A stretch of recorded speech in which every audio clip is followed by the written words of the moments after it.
Hi and welcome or welcome back to The Books Are Everywhere.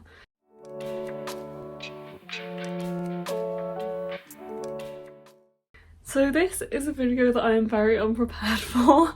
I completely forgot that the Magical Readathon was starting up again in April and we are doing our spring semester now. I've been doing the Magical Readathon for a number of years now and I've joined the newer version in the past couple of years and I'm really enjoying it. However, I completely forgot that it was going to happen now. So this is a video of me going through my TBR. I'm going to be choosing my TBR while we actually record this video, so I don't know what I'm going to be reading and I don't know all of the prompts. I have just glanced at a few, but I'm not sure what all of them are going to be. But a quick overview before we get into my actual TBR for the Magical Readathon. This is a readathon hosted by G over at Book Roast. I will link any announcement videos and extra information down below so you can look into it, because there is no way I can explain this readathon myself. It is incredibly complex and the world is incredible. Like, what G has created is crazy and I admire her so much for it. But this is essentially a magical world where we all go through magic school to find our calling and to study, and we read. Basically each like calling you choose has a list of classes you need to take, and those classes mean that you need to read or fulfill certain prompts. So I hope I get all of this correct today. I did have to go and look at my video from last August from the autumn semester to see which my calling actually was, because I could not remember which one I had chosen. So we're off to a great start. My calling is a Feywild cartographer. Now you can follow on the calling that you were on before, or you can choose a completely different calling. I have chosen to fulfill the one that I'm already on, so I'm going to carry on with my studies on Feywild, like going towards being a Feywild cartographer. So if you carry on at the same calling, you just go from being a novice to being an apprentice, I think. So that is my aim for this month of the readathon. So I have a list of prompts that I need to fulfill. I hope I do this correctly because I've looked at the syllabus and there is a School of Magic list, and then there's a course focus, and then there's reading prompts. And I don't know what the course focus bit means, even though I only watched the announcement video last night. So we're just gonna go on the School of Magic because that's what corresponds to the callings file that I have.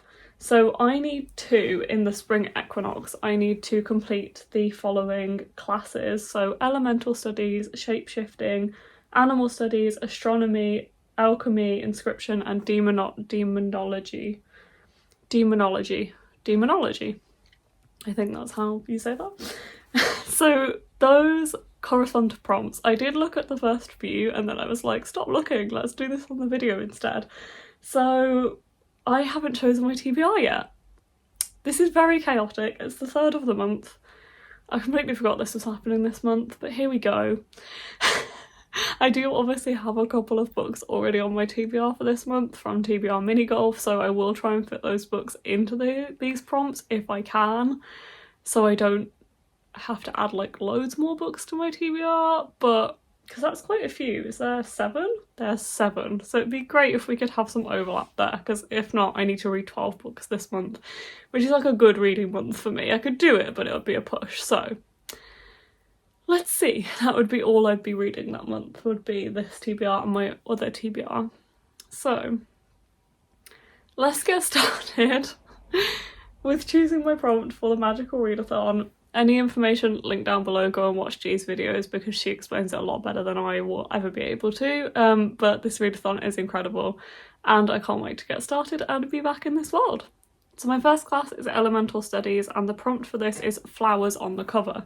Let's get my books from this month and see if there's flowers on the cover. There's definitely flowers on the covers. Okay, I remembered saying in my other video that both of these have cherry blossom on the covers. Now, which one do I pick? Which one do I assign to this prompt? Do I think that this is going to fulfill another prompt, or this could fulfill another prompt? I don't know. I think I'm going to choose this one.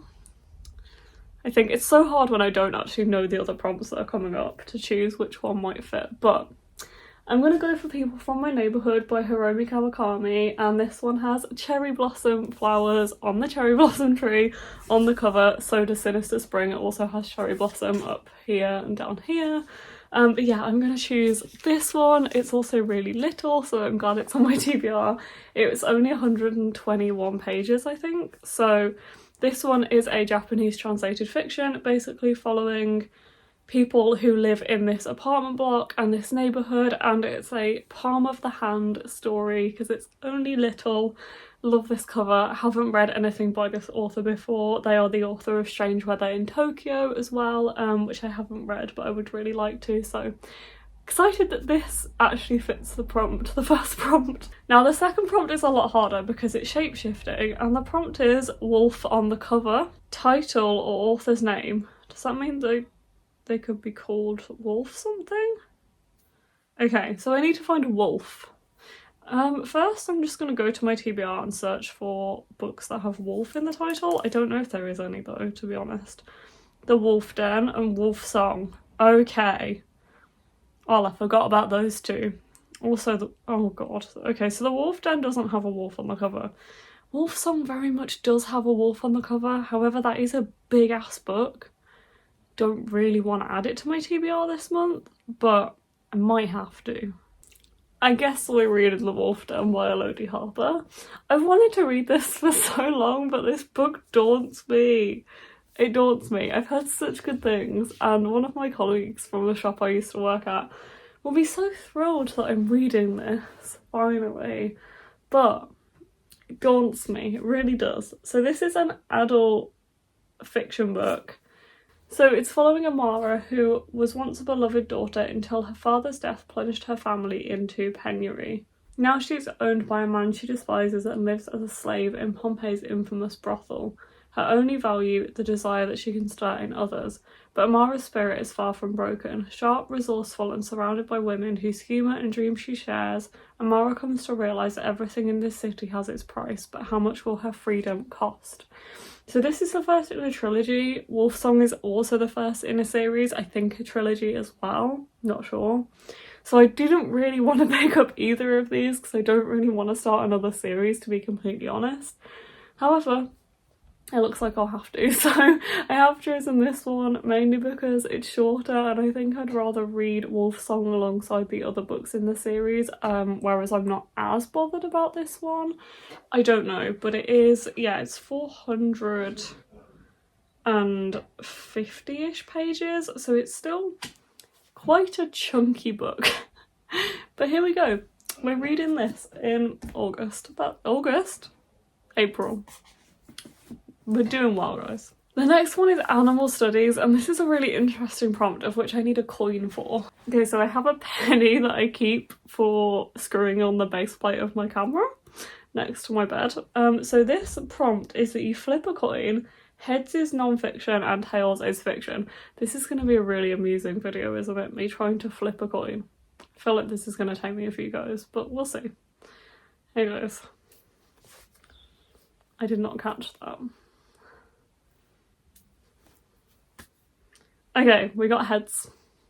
We got heads. What's heads? Non-fiction! Oh god. Why? I'm gonna go look at my non-fiction shelf. Okay, we're gonna read Side Splitter by Phil Wang. I've had this for a long time. This is a proof copy from 2021 and I still haven't read it. Very, very sorry to Hodder. Thank you for sending me this when it came out. I did really want to read it, which is why it's been on my shelf for so long. I love Phil Wang as a comedian. I think he's brilliant, and I've seen him on a couple of TV shows and stuff, seen a few of his stand-up gigs, and when I received this I was really excited. It's only 250 pages long and it sounds like it's going to be really interesting, and I also think it's going to be really funny and fast-paced because he is such a brilliant comedian. And the back is also quite catching. It says, "But where are you really from?" Phil Wang has been asked this question so many times he's finally written a book about it. In this mix of comic memoir and observational essay, one of the UK's most exciting stand-up comedians reflects on his experiences as a Eurasian man in the West and in the East. I feel like this is going to be really interesting and also probably quite funny as well, so There's worse books that I could pick up to read in April. It also pushes me to read a non-fiction book, which I hardly ever do, so that one could be good. Okay, now we're past the point where I looked at the prompt, so I don't know what the next one's going to be, but it's astronomy. And the prompt for astronomy is, okay, 2 letter E's in the title. I can definitely do that. In fact, I know what I'm going to pick for this one. It's Legends and Lattes by Travis Baldry. There's 1, 2, 3 E's in this title, and I'm meant to be starting it today. So this is very good. This is also on my TBR for mini golf TBR, and I'm buddy reading this one with a few friends as well. That's a big bee outside. Anyway, this one is a cozy fantasy following an orc barbarian who has hung up her sword and is starting a coffee shop in this small town where I don't think they know what coffee is. I don't think they've ever had a coffee shop before, but she needs to get this coffee shop off the ground, and she asks for help from a lot of people in the town, and she meets a lot of people on the way. It's cozy fantasy. I'm excited to pick this one up. I've heard so many good things about this, like it could be a 5-star read. We will see. Okay, the next prompt is alchemy, and the prompt for alchemy is metal in the name, like gold or silver, etc. Oh god. Nothing comes to mind, which worries me, but I'm sure there will be books that I can read for this prompt. I'm just looking at titles. Can I pick Golden Boys? Does that count? I mean, it says gold. It might be golden, but it's gold. And honestly, my choices was Golden Boys or Chain of Gold, and this is already adoring enough TBR and I don't want to be adding another start of a series to it, so can I just read a contemporary instead? This one is a contemporary following Gabrielle, Reese, Sal and Heath. They're best friends, they've grown up in the middle of nowhere. Being queer and having big dreams will bond you for life when you live in the middle of nowhere. This summer, for the first time, they'll get to follow their dreams, but they'll be doing it apart. It's time to discover who they are and who they really want to be. Will the distance divide them or draw them closer than ever? I was really excited for this one, and I did receive this one from the publisher, so thank you to Bloomsbury for sending me this one. They also sent me As Far As You'll Take Me by Phil Stamper, which I read last summer and was honestly middling for me, so I'm not holding out massive hope that this one is going to be amazing or a new favourite, but it'll be easier to read than Chain of Gold and less daunting, so I'm not too mad about this one ending up on my TBR. Okay, the next one is Inscription, and the prompt for this is a book from your top or highest shelf. Okay, let's look at the high shelves. I have some very high shelves, as you can see, this one, and there is also a matching one on the other side of my room, and there is definitely a couple on there that are calling out to me. This one has The Island Home by Libby Page, which is an author I've read a few books from and love her books.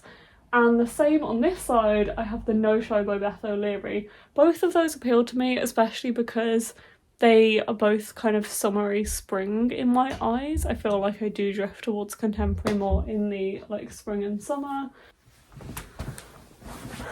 I mean, technically there is actually books on the top of the shelves, so do they actually count as the shelves instead? I feel like maybe they do. In which case I think I might read Under the Moon, A Catwoman's Tale, which is on the top of this bookcase. I feel like that probably counts as the top shelf because there's still books on it. So I think I'll pick that one, and also, to be honest, it would be good to add a graphic novel to this TBR, as much as it would be good to add a Libby Page or a Beth O'Leary book. I think I probably need a graphic novel because this is already very daunting, so I think I'll add Under the Moon, A Catwoman's Tale, which I need to get down or I'm going to forget that it's on this TBR, aren't I? I'll get it down as soon as I film this video, but it's completely on the top of that TBR, but I will try and tell you what it's about. So this one is by Lauren Miracle and is illustrated by Isaac Goodhart, and it's following Selena as she's 14 years old, so before she becomes Catwoman. She becomes homeless and she's confronting questions of who she is and who she will become. She rejects human cruelty, but sometimes it seems as though brute force is the only way to win.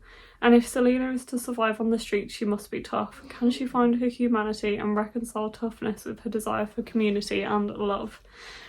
I feel like this one will hopefully be an easy read, and I also didn't want to leave it too long since reading Catwoman, the Sarah J Maas book, which is one of the DC Icons books. So I'm pretty happy that I'm able to get it on a TBR when I have only just read that one, so I can read them pretty close together. And the last class I'm taking is Demonology, and oh, okay, this is a really interesting prompt. The prompt for Demonology is a book compared to your favourite, which really intrigues me. So I was going to Google, because my favourite book is The Invisible Life of Addie LaRue. I feel like there will probably be a lot of lists out there because it is a really popular book now. Okay, there's an Epic Reads article called Books to Read If You Loved The Invisible Life of Addie LaRue. I'm going to scroll through this with you and see what jumps out. First one is Gallant by V. Schwab, obviously I've already read it. Then there's The Book of Living Secrets by Madeleine Brew. Haven't read that, but I also don't own it. I'm going to go for one that I own on here. Pan's Labyrinth I also do not own, but I would like to read it at some point. The Diviners by Libba Bray I don't own. Extasia by Claire Legend I don't own. This Savage Song I've only just read. The Hazelwood by Melissa Albert I do not own. Call Down the Hawk by Maggie Steve I've already read. Last Things by Jacqueline West I don't own. Lake Sedge by Lindell Clipzone I don't own either. Dreams Lie Beneath by Rebecca Ross I don't own. Oh, okay, I don't own any of those Epic Reads. It probably shouldn't be a surprise that I already have read quite a few on the list that I found, but this one did come up on Google, so I think I'm going to read The 10,000 Doors of January by Alex E. Harrow, which I think maybe put on my spring TBR. No, did I? I put it on my 5-star predictions because Courtney read this recently and said I would really love it, and I'm really hoping I do because I didn't love The Once and Future Witches by Alex E. Harrow. But this one does really appeal to me. It follows somebody called January who lives in this like sprawling mansion with a master, I think. Yeah, so she's the ward of the wealthy Mr. Locke, and she feels very little difference from the artefacts that decorate the halls. Her quiet existence is shattered when she stumbles across a strange book, a book that carries the scent of other worlds and tells a tale of secret doors and of danger and love and adventure. With each page she reads, January learns the impossible truths about the world and discovers a story increasingly entwined with her own. And also, even if this is not directly compared with the Invisible Life of Addie LaRue, it did just come up on a Google search. It has been compared to The Starless Sea and The Night Circus, which are also two of my favourite books. The Starless Sea was my favourite book of 2019, I think, so it's pretty up there either way. So I'm glad to be getting this on my TBR, and Courtney's recently read it and thinks I'll really like it too. So a bit of a recap, we have added 5 books to my TBR, which has doubled my set TBR for April, but hopefully I will be able to get through it. These are the books that we have picked today alongside the Catwoman book, which I will get down from my top shelf in a minute. So we took People from My Neighbourhood and Legends and Lattes from my already existing TBR, and then we added Golden Boys, Side Splitter, The Wolf Den and 10,000 Doors of January. This is, I know it doesn't look it in terms of like none of the books are like massively big or anything. This is quite a daunting TBR for me, and I feel like, because I already started one of the books on my TBR this morning, I feel like I was getting ahead of myself, and now I feel like this is going to be a big month. But I'm also kind of glad that this has made me pick out books that I probably would not have gone to myself, such as Side Splitter, which has been on my shelf for so long, and The Wolf Den, which just, I want to read it but it never seems to really appeal to me, and also I feel like I needed a nudge to read this one, so it's not a bad thing that I've ended up with these on my TBR for April. I am just a little daunted, but we'll see how it goes. Okay, so those are all of the books on my TBR in this spring equinox semester. I hope you've enjoyed this video. Please check out any information linked down below about this readathon. It is amazing. I am looking forward to getting started, and yeah, I hope you've enjoyed. I'll see you next time in another video. Bye.